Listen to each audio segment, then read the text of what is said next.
Olá, sejam bem-vindos a mais uma edição do programa Alto Astral no 14. Semana após semana, a gente está trazendo aqui sempre muito boa informação. Joseval, a gente vai se revezando aqui. E hoje, um assunto interessante. Geralmente a gente fala da área médica, mas vamos falar do assunto que influencia diretamente a sua saúde. Fala de alimentação, né, de plantar, de colher, de se alimentar.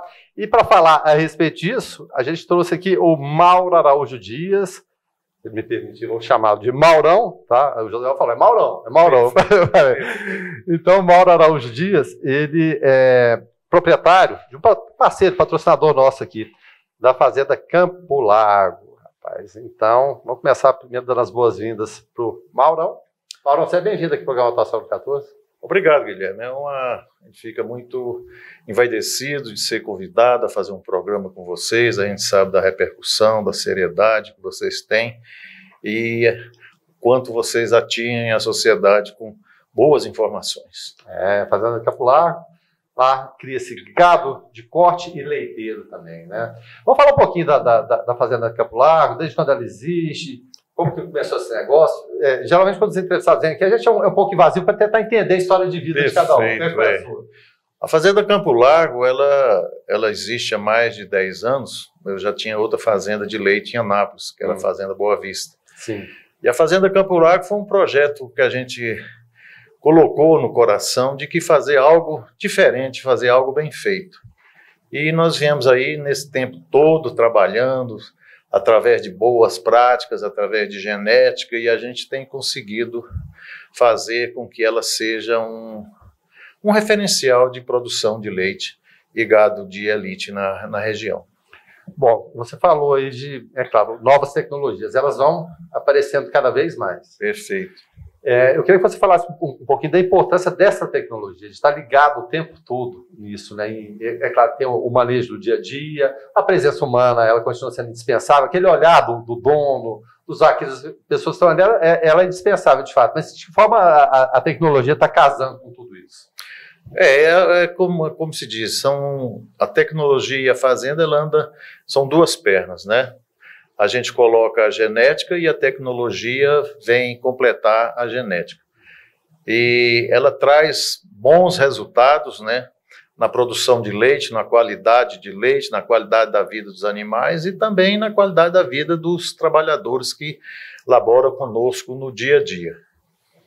Pois é, principalmente quando a gente fala de colaborador, para aprender novas técnicas, claro, evidentemente há todo um preparo, né? Então todo mundo vai se renovando ali nos conhecimentos do dia a dia. Como vocês lidam com isso, de trazer novos aprendizados? Eu costumo sempre falar que os mais velhos, eu estou com a aba branca, Maurão também, às vezes a gente é muito reticente em relação a certas coisas. A gente fala, não, eu já sei como é que faz, pode deixar, não tem problema nenhum, não. É também uma luta diária em relação a isso, em relação a gente mesmo. E as outras pessoas de mais idade, de repente, falam, não, minha técnica é outra. Normalmente, há uma certa resistência. É normal que aconteça. É normal que aconteça, porque a gente acha que sabe muito e no final você sabe nada e a gente tem que aprender a cada dia, porque a tecnologia, ela vai aparecendo e vai criando. Um exemplo clássico, antigamente fazia-se monta natural, né? O boi, como diz, enxertava a vaca. Sim. Depois nós começamos a fazer a inseminação artificial. O segundo passo da inseminação artificial já era a inseminação artificial sexado. O sêmen já era sexado. Nós trabalhamos mais com fêmeas, porque é o que interessa para a fazenda de leite. Certo. Posteriormente já começamos a coletar embriões e fazer os embriões sexados. Então a tecnologia ela vai chegando a cada dia, cada vez mais. E o Brasil é referência hoje também, quando se fala de tecnologia? O Brasil já é uma fonte de referência de tecnologia. Ela tem absorvido bastante e tem feito muita coisa aqui. O Brasil hoje já é um exemplo de criação de gado, tanto de corte como de leite. Sim. Já desenvolvemos, não cortando seu assunto, por exemplo, a raça Girolanda, ela já está prestes para ser registrada como uma raça no Brasil, uma raça genuinamente brasileira, uma raça rústica, né, aguenta esse tempo nosso, que é de quente, e alta produtividade. Eu tenho vacas girolandas lá de 45, 50, 55 litros de leite dia. Dia? Dia. Não. Então, são tecnologias que o brasileiro foi fazendo esses cruzamentos, né? E conseguiu esses bons resultados. 40, 50, 55 litros de leite é muito leite. É uma fábrica de leite. É uma fábrica de leite. E fica caro manter essa fábrica de leite? Uai, vaca, Guilherme, é o seguinte, né? A gente tem um ditado assim, sai embaixo o que a gente põe em cima. Né? Uma vaca dessa, ela tem que ter, ela é bem cuidada, ela come bem, ela come volumoso, né? E come o concentrado. E normalmente o concentrado é 1 quilo de concentrado para cada 3 litros de leite. Essa é a divisão que se faz. Sim. Então, ela tem que ser bem tratada mesmo. Mauro, eu tive uma chácara. Tempos atrás a gente resolveu colocar as vaquinhas lá, né? E na época, isso tem muito tempo, isso tem, puxa vida, mais de 20 anos, né? A gente pegava a caminhonete lá na Cebrasa para pegar cevada. Ainda se usa cevada nesse Ainda usa cevada. Então Cebrasa, né? Hoje nem chama hoje cevada. É Ambev. Ambev. Não, ainda se usa.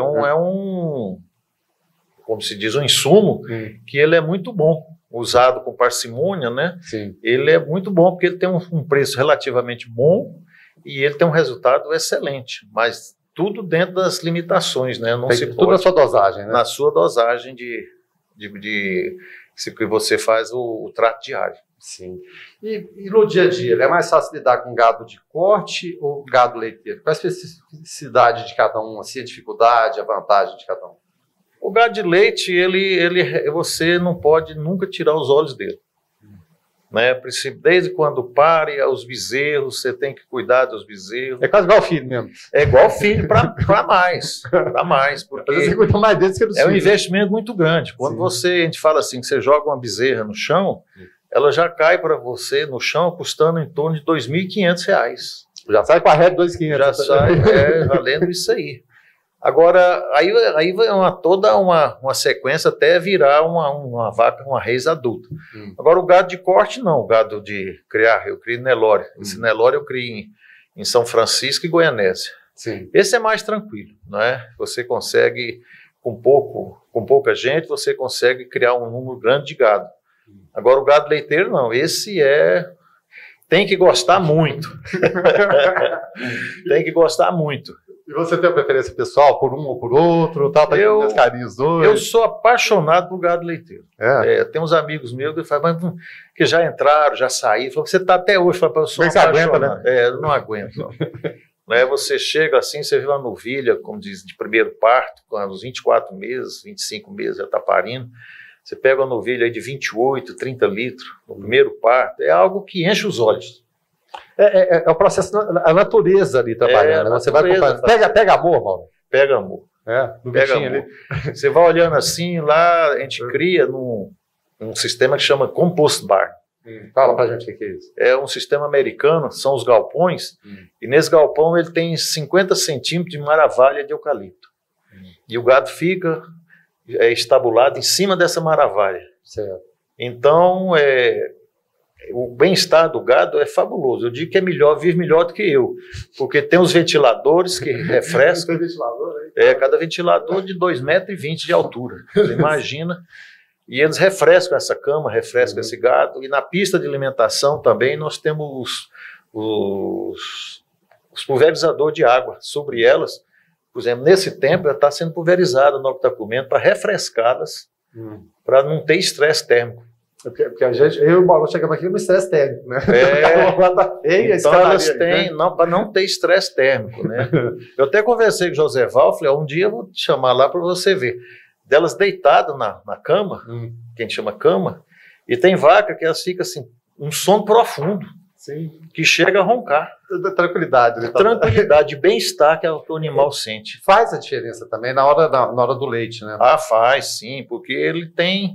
A gente procura dar tudo aquilo que é possível para ela ter um bem-estar, né? Boa comida, bom ambiente, né? Tudo, então é um sacerdócio. Você mexer com gado de leite assim, é um sacerdócio. E dedicação tempo integral. Tempo integral, né? Literalmente é o olho do dono que engorda o gado. A gente brinca aqui, porque o José Valde faz 10 coisas ao mesmo tempo, né? Não, você tem que ter uma equipe boa, né? Sim, claro. E você, como se diz, não pode tirar o olho da fazenda, né? Todo dia você vai, a fazenda tem câmeras, muitas vezes você Sim. Você monitora daqui o que está acontecendo. Sim. E você, até pela prática de conhecer, é claro, o plantel, evidentemente, é grande, mas você conhece ali cada uma, característica de cada uma, você olha assim, essa aqui está legal, hoje não está, você vai batendo o olho assim, a gente consegue olhar pelo o proceder da vaca, né? Você vai pegando assim, vai indicando, essa vaca não está boa, está muito moada, está quieta. Sim. Né? Então é o caso da gente olhar, né, o encarregado, tomar cuidado, ver. Né? É muito sensível. Um gado, ele fica sensível. Sim, ainda bem, isso é bom também. Em relação à referência de gado leiteiro, a gente sempre ouve falar de vaca holandesa, porque a vaca holandesa é um espetáculo, né? Quem tem a vaca holandesa, puxa vida, tem como você mesmo disse, uma fábrica de leite. É uma fábrica. Mas quais as principais raças leiteiras utilizadas no Brasil?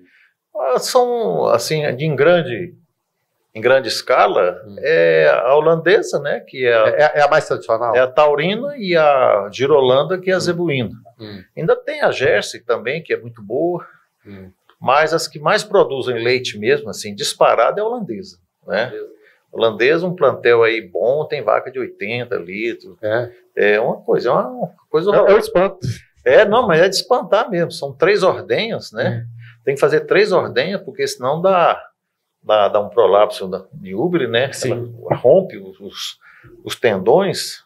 Leva peso ali, né? É um peso, né? Você pega ali, são 3 ordenhas, vai ter 20 quilos de peso de leite ali para mais, sempre, né? Realmente é muita coisa. Qual o recorde que você já viu, seja na sua fazenda ou local, assim, em relação à quantidade de litros de leite num dia? Você lembra, assim? No seu plantel lá, qual foi a vaca que deu mais leite num dia só? Eu tenho vacas, aí eu tenho vaca de 65 litros. 65 litros. Rapaz. Então é vaca que a gente olha assim, tem todo o cuidado do mundo para não machucar, para não acontecer, escorregar, uma vaca a outra dar uma cabeçada, uma coisa assim. Então a gente tem esse cuidado, né? Mas na mulher hoje não dá mais não, dá? Não dá não, para você. Eu tive cerca de 5.500 litros dia. Só isso, mano. Não está produzindo quase nada. A nossa meta é alcançar, talvez até o ano que vem, junho do ano que vem, alcançar 9.000 litros, que é o recorde é o limite da fazenda, pelo tamanho, né? Sim. Seria a capacidade máxima instalada. Instalada, porque tem problema de alimentação, você tem que ter tudo isso, né? Então, a gente está falando que fator chuva também, a gente faz planta, quase não come pasto, só come silagem. Sim. No coxo, né? Então a gente tem que fazer as roças, né? Tem que fazer uma agora, tem que fazer outra em março, fazer safra e safrinha. Então é bem tenso, né? A gente vive olhando a balança, olhando a produção, olhando o céu, né? Porque é algo que não pode faltar. Uma hora a gente estava conversando antes aqui também a respeito de... Falava-se muito no meio rural, que a Anápolis também, a estação da seca e da água. A seca e a água, popularmente conhecida. Está mudando muito, o Mauro? O que está acontecendo com o meio ambiente, a ingerência do homem? O que está acontecendo, afinal de contas? Guilherme, nós estamos pagando o preço da nossa descaso. Descaso mesmo. É o descaso.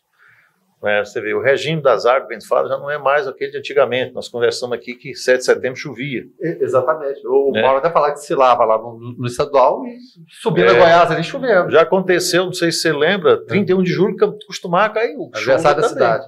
Antecipava. Que chamava chuva das flores. Não tem mais. E se você fala para um jovem hoje, que não está com a barba branca e cabelo branco, não, vai chover dia de finados, que é a data inicial de chuva. Então eles não sabem. Então, e o regime das águas mudou muito. Esse ano passado, por exemplo, mudou. Esse ano, não é?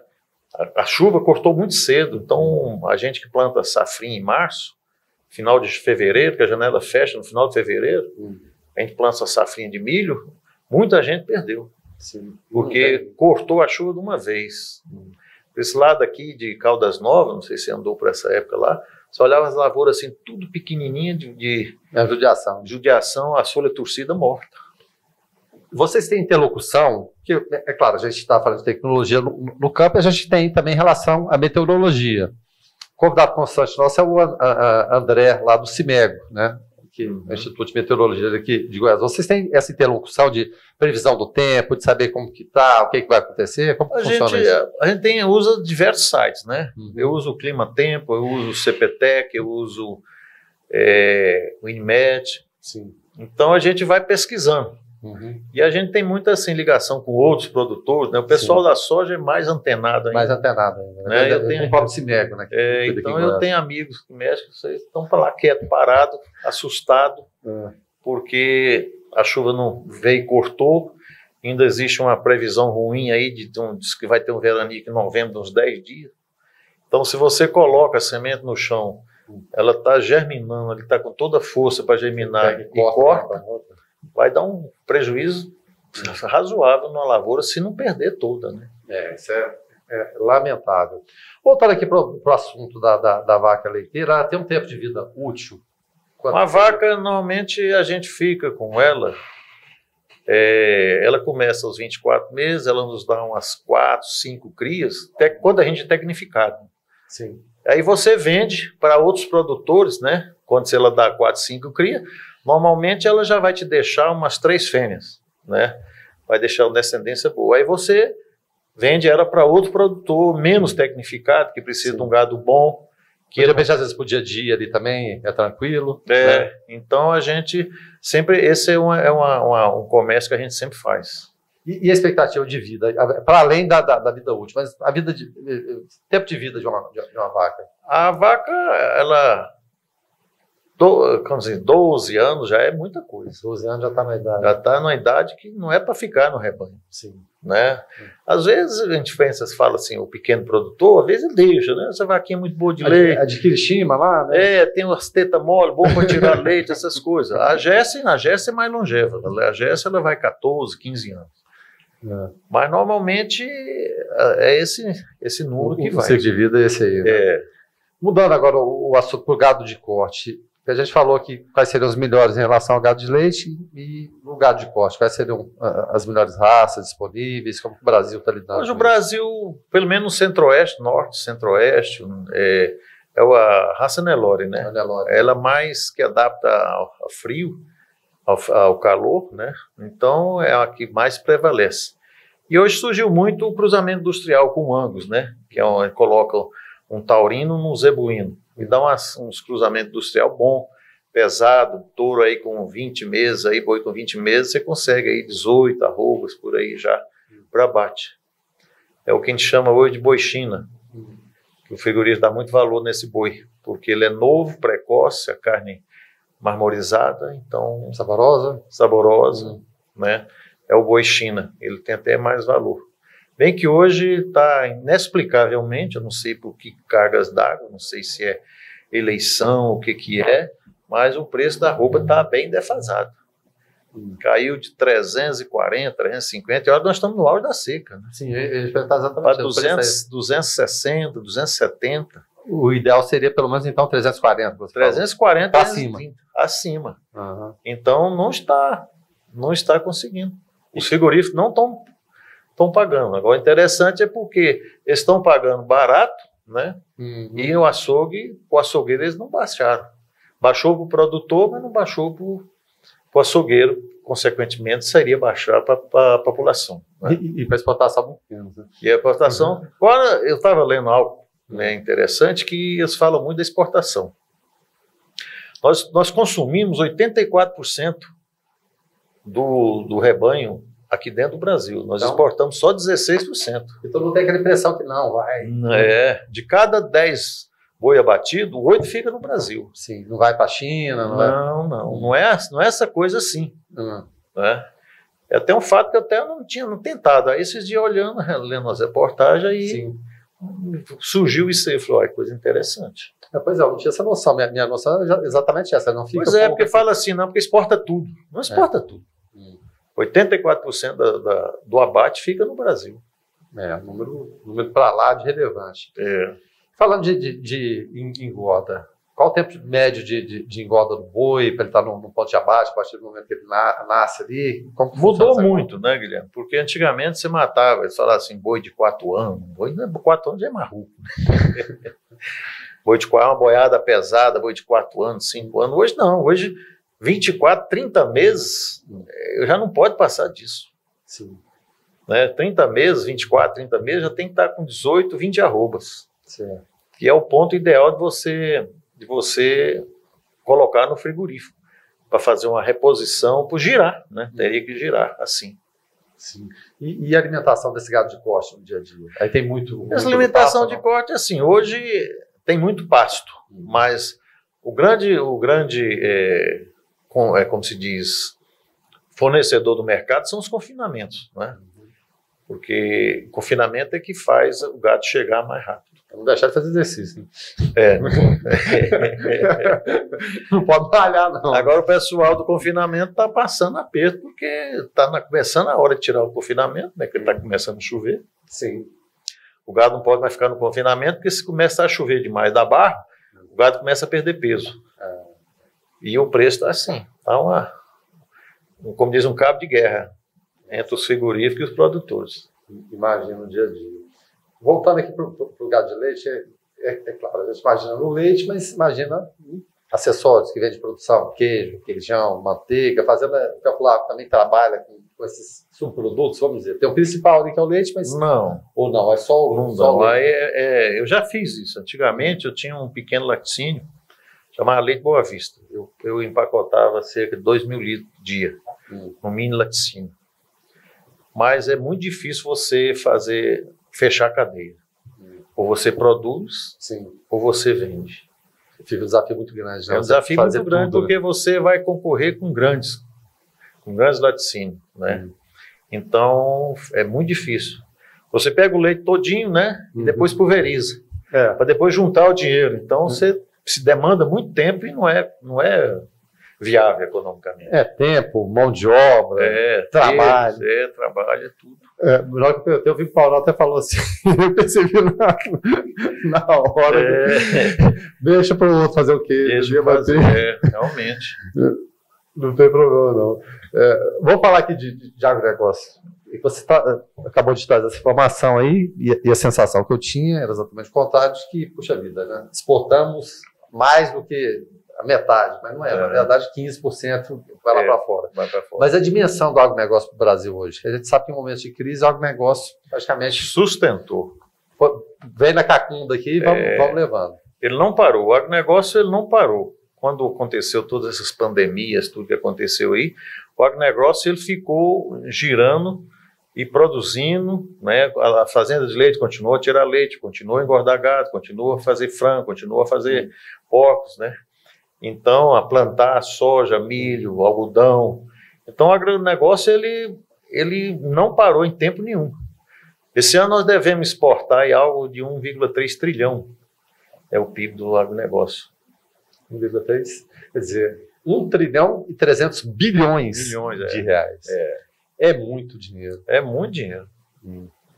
Realmente faz uma diferença. Como seria o Brasil sem agronegócio hoje? Você consegue imaginar? É muito difícil, porque eu tenho visto essas últimas reportagens com essa guerra da Ucrânia. A Ucrânia, não sei se você sabe, é um dos maiores celeiros do mundo. Sim, em produção. De grãos, né? De grãos, de batata, de tudo eles produzem lá. E o Brasil está sustentando esse negócio, porque lá estão em guerra, né? Estão em guerra, né? Então o Brasil tem ocupado uma boa parte desse mercado que ficou, que retraiu. Está refém da guerra, né? Está refém da guerra. Então, hoje, eu vi até uma reportagem esses dias da OMS, falando que o Brasil hoje é um dos grandes responsáveis para que o mundo não passe fome. Sim. Com a produção que nós temos. E isso aí, tá certo que a guerra é uma tragédia. Sem fim. A guerra ninguém ganha. Ninguém ganha. A verdade é essa. Mas como oportunidade de negócio, e para além da oportunidade de negócio, porque é claro, você investir, você ganhar o dinheiro é ótimo, mas também de saciar a fome de gente, porque senão a gente vai morrer. Olhando os dois aspectos. Os dois aspectos. É uma oportunidade para o Brasil também? Eu acho, não tenho certeza, é uma oportunidade de ouro. Sim. Porque nós temos conseguido índices técnicos excelentes na produção de soja, de milho, de algodão. Então, graças à tecnologia desenvolvida pela Embrapa e outros órgãos de pesquisa, hoje nós somos um dos grandes produtores em produtividade hectare Sim. desses cereais, dessas plantas, né? Então, isso aí foi um desenvolvimento através de tecnologia e busca, né, de cada dia que o produtor fez e os órgãos também fizeram. E eu achei importante a gente falar também que, independente de governo, porque fica aquela guerra ideológica, direita, esquerda, enfim, aquela coisa toda. Olha, o negócio ele caminha de um jeito ou de outro, independente de governo de plantão, né? E tem que caminhar. Tem que caminhar. Porque assim, o máximo que o governo podia fazer é não atrapalhar. Já seria excelente. Podia ser Lula, Bolsonaro, qualquer um. Não atrapalhando está ótimo. Não atrapalhando está ótimo. Agora, não vou desviar para o viés político. Não, claro que não. Mas nós temos visto aí já, com a ameaça de um primeiro turno, já tem invasão de terra. Não, eu fico pensando aqui, que a gente estava falando da Embrapa agora há pouco. Que referência se tornou a Embrapa, né? É uma referência mundial. Porque a gente sempre fala, o Brasil descasca com tanta coisa, má referência nisso, naquilo, corrupção e tal, mas a gente tem coisas que a gente tem que valorizar, falar o tempo todo, né? Falar da Embrapa, por exemplo, enche os olhos, não só da gente, mas lá de fora também. Formiguinha lá de trás, até não é muito prestigiado, mas ela vem. Parece que seus pesquisadores ficam ali escondidinhos e tal, né? Fazendo um trabalho, mas é muita tecnologia, né, Maurão? Demais, o desenvolvimento ali precisava até divulgar melhor. Sim. Porque é algo nosso, né? E que está trazendo resultado para nós, para a nossa agricultura, para a nossa pecuária, tudo. Quando eu vi certa vez o pessoal invadindo lá enfim, o laboratório da Embrapa, quebrando tanta pesquisa que tinha de décadas, sabe? Não faz sentido. Não faz sentido, isso aí é assim, como você falou, não compensa a gente falar a questão ideológica, besteira, mas a ideologia tem que ser o quê? Do bem, do produzir. Do bem, produzir. Quer dizer, dá um tiro no próprio pé. Exatamente. Né? Só que as pessoas não têm essa percepção, né? É difícil. Às vezes você acha assim, olha assim, você fala, mas como é que pensa desse jeito, né? Fulano, logo fulano. Tem visto isso. E o que a gente fica pensando também, Mauro, é que o potencial que o Brasil tem, apesar das adversidades que a gente tem, corrupção, enfim, não vou falar na questão política, mas poderia ser muito melhor ainda. Poderia ser muito melhor. Eu acho que as perspectivas são boas. Sim. Se não cortar essa perspectiva, eu acho que mais uns 10 anos aí, nós estamos num patamar muito elevado de produção e até de respeito no mundo. Porque o respeito é o quê? Infelizmente é assim, através de quê? Poderio militar, que a gente não tem, e não precisa disso, acho que é uma besteira, mas o econômico e de tecnologia, de você fornecer alimentos também, né? Fornecer alimentos. O Brasil será o celeiro do mundo, o Brasil já é o celeiro do mundo, né? Então, acho que já nós alcançamos esse patamar. E não foi, né? Foi a duras penas. Foi o produtor trabalhando incansavelmente, cada produtor trabalhando incansavelmente para alcançar isso. Aquele trabalho de formiguinha que você falou, muitas vezes não está vendo.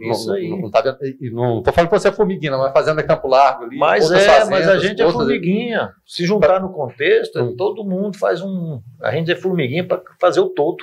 Sim. Né? O sucesso é a soma de todos. Né? Isso é que faz com que cresça. Vamos falar de evolução. Claro, você está nesse setor já tem um tempo.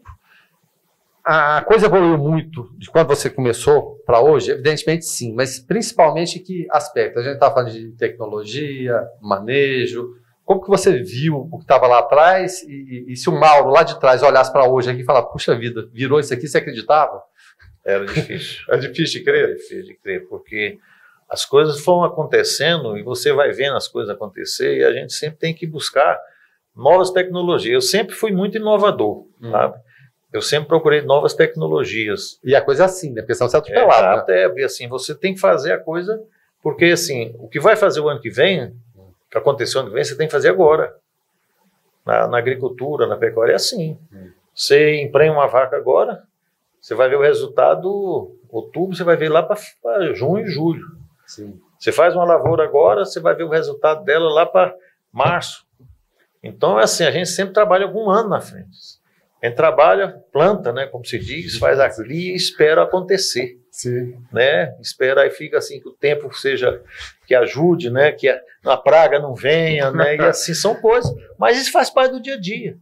Né? Por exemplo, os passos. Antigamente, você jogava semente no chão. Não, hoje você faz análise da terra, você corrige a terra com calcário, com gesso. Você planta, você faz assim uma lavoura de capim. Porque aí ele vai... Porque o capim, todo mundo fala, não, o capim nasce do nada. Né? Não é. O capim não é assim. Você tem que reformar ele a cada 2, 3 anos, você tem que reformar, porque é uma lavoura. Né? Mas aí o que acontece? A tecnologia, você passa de 1 unidade hectare, né, para 3, 4 unidades hectare, cabeça para o gado. Então, o Brasil ele tecnificou muito. O Brasil eu acho que abriu menos áreas para a lavoura, para o agronegócio, mas em função da profissionalização do agronegócio. Aprimoramento do negócio ali. Muito embora a gente tenha, porque todo mundo fala, não, o Brasil tem essas terras, então não tem problema, vamos soltando gado. Vamos abrir, não é assim. Não há essa necessidade. Não há essa necessidade, né? O pessoal começou a tirar o mais do menos, né? Mais gado, menos terra. Então foi assim, não foi abrindo mais fronteira agrícola, foi tirando daquilo que existia e foi progredindo, foi preparando melhor as terras e fazendo. Anápolis, se a gente for pegar historicamente, Anápolis só diminuindo o tamanho, né? Realmente. Foram sendo criados municípios de distritos que a gente tinha. Hoje a nossa área urbana e a da capital Goiânia é bem pequenininha em relação a outros. Bem pequenininha, a gente vê as fronteiras ali, né? Ali no Daia já não é mais, né? Passou do posto presidente é Goianápolis. Já Goianápolis. Então é assim, já mudando tudo, né? A gente está com problema lá em relação a Leopoldo de Bulhões também, onde termina o Daia. Pois já começa a ver ali, já Gameleira está bem ali, né? Então tá assim, a Anápolis está exprimido, né? E aí a gente cai naquela questão que você falou, porque se a gente não tem as grandes terras, né? A Fazenda Capular, só para a gente situar, qual a localização específica dela aqui? Ela fica, ela fica ali, vou dizer... Ela está dentro do município de Anápolis ainda ou já Não, é dentro do município de Anápolis. Ela fica ali, você é antiga, você conhece a Pedreira? Pedreira ali pro lado onde era a Catarinense ali? Sim, sim. É ali, pertinho. Ali tinha um campo experimental antigo. Isso, ali ela quase divide com o campo experimental. Até que eu sou antigo, hein, mano? Pois é. Eu falo que meu avô era... A gente vai descobrindo, né? Vai conversando, vai descobrindo. Porque meu avô era agrimensor, né? Meus primos também são agrimensores. Então conhece demais até. Rapaz, mas já trabalhei muita baliza, que é a baliza do meu avô. Ih, rapaz. Teodolito ali, aquela coisa. E como evoluiu também, né? Demais hoje. Em relação a... Hoje é tudo satélite, né? Medir as terras, georreferenciamento. Né? Hoje, antigamente era corrente, corda, né? Não, pois é, isso que eu tô falando. Aí você tinha baliza, eu morria de medo, rapaz. Porque você tinha o Teodolito no meio, você tinha a baliza atrás, outra baliza na frente. Eu sempre ficava a baliza de trás, eu sempre ficava para trás, morrendo de medo, no meio do mato ali, né? Aí eu chegava, estava aqui, aí ia para frente de novo. Eu sempre ficando para trás. Ai, meu Deus.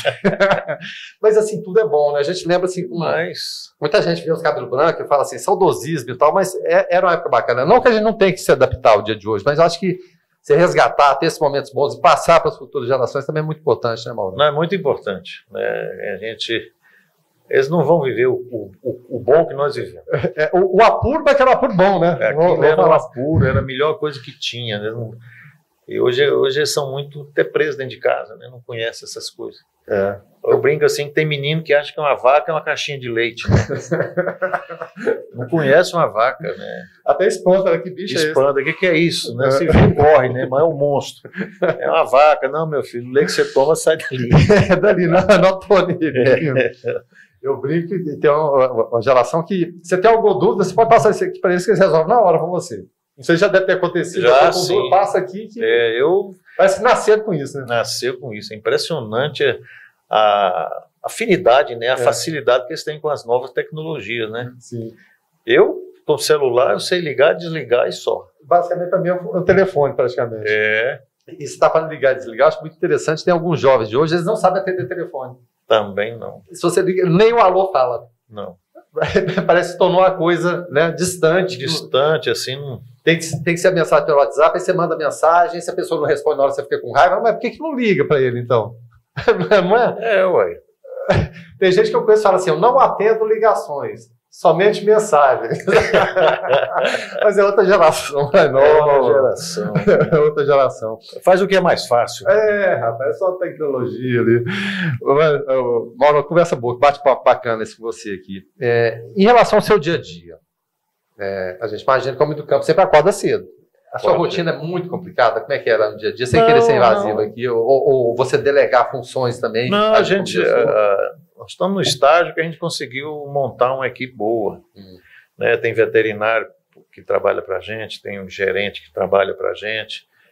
E já assim, as funções estão delegadas, segunda-feiras, eu vou lá todo dia, que é prazer. Isso aí não tem, traz prazer também, né?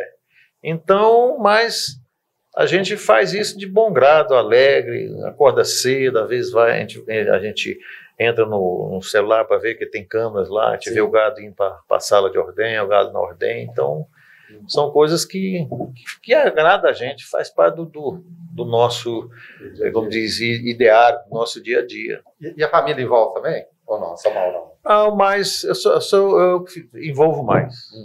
Né? Por enquanto eu envolvo mais. E está naquela de... Não.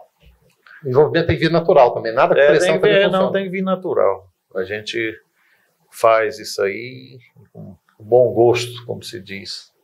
Muito bom gosto, sem dúvida nenhuma. Vamos falar de desafios.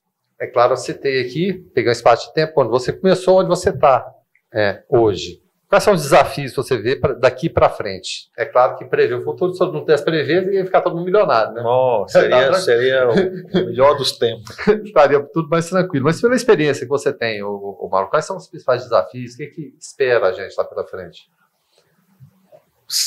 As novas tecnologias, elas vêm para fazer com que as coisas funcionem melhor. Né? Como diz, você até brincou, né, de tirar o leite da vaca ali. Na munheca não dá mais. Na munheca não dá mais. A gente já passa por uma ordenha já de alto grau de eficiência, que ela já detecta muita coisa no leite, essas coisas. Agora eu estou fazendo, vou botar 2 robôs. Já estamos olhando como vai fazer para tirar o leite. Sim. Esses robôs, ele tira leite, cada um ele tira leite de 80 vacas. 80 vacas? Então assim, a mão do homem praticamente sai. Sim. Mas ela vai também para o comando, coordenação, muita gente aí ela vai, mas você cria outro setor também, né? Aí você cria os mecanismos que ela vai, busca o robô, entra no robô, chama robô. E lá tem a comida para ela, né? O concentrado. Sim. Ela entra, aí o robô fecha, aí é interessante, que o robô vai, ele, como se diz, coloca as tetas nos peitos, só o robô. Hora nenhuma. Hora nenhuma. É fascinante, né? É fascinante. Aí ele faz a análise do leite, ele tira... Mas já faz? Já faz o leite. Se tiver com mastite, ele descarta o leite. Eu achei que era só tirar o leite. Não, vai além, então. Vai além. Rapaz, é impressionante. Então ele tira aí, quando ele tirou o leite, ela vai por vontade própria. Então, por exemplo, o operador, né? Ele vai ter lá no computador, no celular, ele vai falar, a vaca 232 não foi no robô hoje. Sim. Aí ele chega lá, olha o brinco dela, toca ela pro robô, ela vai e entra, o robô tira o leite dela. A gente fica... Eu te fiz esse questionamento. É difícil a gente imaginar algo além disso, né? Isso aí, quer dizer, hoje seria o supra-sumo. Sim, tá lá o top, né? É o top do top você ter um robô na fazenda, né? Então eu vou colocar 2 que eu vou tirar. Eu tiro leite de 300 vacas, mais ou menos. Plantel seu é de 300? Não, tem 450 vacas. Eu tiro leite de 300 vacas. Então esse robô vai tirar leite de mais ou menos 160 vacas. Sim, então metade do trabalho, né? Metade do trabalho. Porque tem vacas que não vão se adaptar ao robô. Também tem isso, né? Tem isso também, né? Então, por exemplo, tem vaca até hoje, às vezes você põe ela na ordenha, né? A gente chama de ordenha espinha de peixe, elas vão entrando, elas viram não quer saber um leão lá dentro. Né? Então você tem que amansar ela desde novilha. É uma tarefa assim, tem que gostar. E aí entra também o que a gente estava falando, que é muita tecnologia envolvida, mas fator humano também. Nunca vamos deixar de usar o homem. Né? Você pode usar menos, mas nunca nós vamos fazer, eu acho que fazer nada sem ter o olho ou a mão do homem no meio. Passa depressa. A gente está chegando no final, o Maurão. Para quem quiser conhecer a Fazenda Campo Largo, ela está aberta, pode agendar a visita. Como funciona o seu dia a dia? Pode ir lá conhecer. É muito simples a fazenda. Ela fica ali, você passa a Catarinense, sobe como se fosse uma pedreira, lá embaixo. Ela fica, antes do córrego, ela fica do lado direito. Gostei dessa referência. É do córrego. É do córrego. E lá do lado direito, o Mauro falou que eu posso conhecer aqui. Pode ir lá conhecer. Coisa boa, bacana. Redes sociais, tá certo, você não gosta muito aqui, tá, mas tem uma rede social da Fazenda? Não, não tem ainda não. Não tem ainda não? Não tem, eu não tenho. Eu mesmo não tenho Instagram. Instagram. Das antigas, né? Eu sou das antigas. Você não tem Instagram também, não? Não, não. Mas Mas eu que tenho benção, WhatsApp, Fico sossegado, viu? Não olha o Instagram. Isso é uma benção. Parabéns pra você, mano. Pois é, até hoje nós conseguimos, né? Não tem nenhuma rede social, não é só Instagram, não, né? Sim. Nenhuma. Vai ter aqui o Book Book, tem o programa Altação do 14, Joseval, tem a gente para falar aqui. Pode ter certeza que vai ser uma referência positiva que a gente vai levar para frente. Obrigado. Em relação à sua pessoa. A gente procura sempre fazer o melhor, né? Naquilo que a gente faz. Né? Porque eu tenho comigo assim, as coisas têm que ser feitas com excelência. Sim. Em tudo que a gente faz. Facilita muito. É você ser correto, organizado, dá menos trabalho que ser desorganizado. Então até além disso tudo, né, eu sou pastor. Olha. Então, na verdade, pastor, então, nos dois sentidos. 2 pastores, isso mesmo, no sentido, né? 2 rebanhos que eu tenho. Sim, né? 2 rebanhos. Qual igreja? Qual congregação? Eu membro na Vida Nova do Pastor Hugo. Pastor Vitor Hugo? Vitor Hugo. Tá. Pastor Vitor Hugo. Deixa eu ver se eu lembro agora. Eu sou historiador, tem algumas histórias aqui. O pai dele era o João de Queiroz, né? Isso, João Queiroz, né? Sabia que o bordão, na época do transporte coletivo de Anápolis, antes de Urban, de TCA, era a empresa de João de Queiroz. João Queiroz. Aí o pessoal tinha que falar assim, João de Queiroz leva nós. Isso era, João Queiroz leva nós. Isso aí era o bordão Era o bordão, né? Então, eu tenho isso comigo, né? Eu até aprendi com o pastor Hugo. As coisas para Deus têm que ser feitas com excelência. Eu pego para fazer tudo que a gente tem que fazer, se você for analisar, tem que ser feito com excelência. Né? O seu trabalho, o seu relacionamento, a sua convivência, né? A sua vida tem que ser feito com excelência. Levar a palavra, principalmente. Né? E levar a palavra também. Porque às vezes é mais fácil lidar com os animais que o homem, em determinado momento. Sim. O homem é um rebanho complicado. É complicado. Né?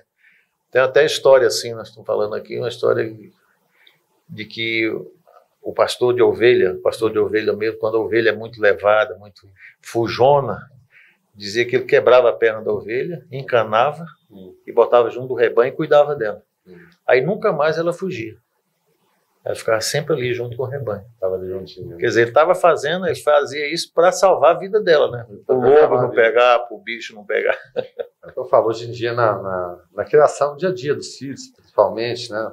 Enfim, dos mais jovens, às vezes você tem que falar não como sinal de amor. Isso é o não. E talvez seja um grande desafio dos nossos tempos, né? É um dos grandes desafios. Porque a vida é o tempo todo não, né? Se for muito no sim, aí na hora que entregar para a vida ali. A vida ela é muito cruel, ela é muito positiva, ela cobra muito. Cobra muito, a gente tem que estar preparado. Tem que estar preparado para o não. Sim. E a gente, como pai, né? Eu acredito que você passa por isso, a gente procura dar tudo. Sim. Esse é que é o grande perigo. A gente foi privado, a gente. Né? Sim, eu não quero que meu filho passe por isso. Esse é que é o grande problema. Uma última perguntinha. Eu sempre costumo falar isso aqui. Veio da época que pai e mãe olhava assim, você já sabia a mensagem. Sim. É mais ou menos por aí, na sua época? Minha época, sim, né? Você só olhou assim. Olhou, eles estavam sentados na sala conversando, você passava, eles olhavam assim. Você sabia se podia ou não podia. Podia ou não podia. Então, nós somos da mesma época. Bom, foi um prazer te conhecer, viu? Coisa boa. Prazer, Guilherme. Bate-papo aqui. Eu já conheci você de nome, já conheci você fazendo alguma reportagem, até lá no campo do Jorginho lá rapaz, do Jorginho Rajá. No jogo de final de ano, aquelas peladas lá. Isso, exatamente. Eu lembro de você lá. Depois disso, a gente fez até um livro para ele, resgatando a história dos árabes aqui em Anápolis. Perfeito. Para quem não conhece o livro, ele está à disposição lá no Empório do Oriente, né, o 14 de julho. Está contando a história da família do Jorginho, e várias outras famílias. O senhor conhece a história da família do Jorginho, como que eles vieram para cá? Conheço. Foi por causa do animal, um camelo. Pois é, eu conheço. O camelo mordeu o seu Zé Miguel Rajá. Aí o tio dele pegou e falou: você não vai ficar aqui para ser morto por um camelo, mordido por um camelo, não. Ele trouxe ele para cá. Eu não sabia dessa, não. O camelo fez a diferença. Eles são parentados da minha esposa, o Jorge. O Jorge Rajá é casado. Seu Jorge, pai de Jorginho? É casado com a prima da minha esposa. Prima primeiro. Olha só. Aqui a Anápolis todo mundo se conhece. Aqui é uma cidade abençoada por Deus, né? Abençoada foi essa entrevista também, viu? Abençoado também. Eu agradeço muito como se diz, a oportunidade de estar com vocês aqui, bater um papo agradável, né? Levar alguma coisa que conhece, né? Não conhecemos, vamos dizer assim, a gente não conhece quase nada, mas o pouquinho que a gente sabe, a gente procura A gente leva adiante. A gente leva adiante, É. né? A gente faz o efeito multiplicador. Sim, Isso aí. Aprendi muito hoje aqui. Para quem está chegando agora, finalzinho da entrevista, mas você pode revê-la em horários alternativos, na grade programação do canal 14 da NET, também no nosso canal do YouTube, programa Alto Astral 14. Essa entrevista aqui é de número 254. É muita entrevista que a gente tem lá. Que coisa boa. E a gente começou hoje com pastor e pastor, Mauro Araújo Dias, criador de gado de corte e leiteiro, proprietário da Fazenda Templário. Mauro, prazer te conhecer. Obrigado. Prazer, Guilherme, de estar aqui e muito obrigado pela oportunidade. Precisando da gente, a gente está aí para bater um papo. Tá certo. Então a gente agradece o Mauro, que é nosso parceiro aqui, e aos outros parceiros também, sem os quais seria impossível trazer tanta informação. Então, mais uma vez, muito obrigado. Clínica Radiológica de Anápolis, Arroz e Feijão Imperial, Geolab Genéricos, Hospital Evangélico Goiano, Evangélica, Supermercados Atende Mais, Compensados Anápolis, Clínica Vacine, Produto JK, a Arte do Algodão, Farmácia Naturalis, Cicobi Unicentro Norte Brasileiro, Lages Vibracom, Mercafrios Mauá, Porto e Pereira Hipercozinha Industrial, Rádio Imprensa 104,9 FM, Restaurante Barriga Cheia, Síntese Comercial Hospitalar, Extra Corpus Equipamentos Médico Hospitalar, Ego Service Vigilância e Segurança Privada, Maglif Uniformes, Pérola Distribuição, Crédito Contabilidade, Perícia e Auditoria, Laveste Lavanderia Hospitalar, Arroz Frito e Restaurante do Macarrão, Doutora Cristiane Santos, Endodontia, Cirurgia para Endodôntica e Traumatismo Dentário, Mamãe e Bebê Kids, Varejão das Fábricas,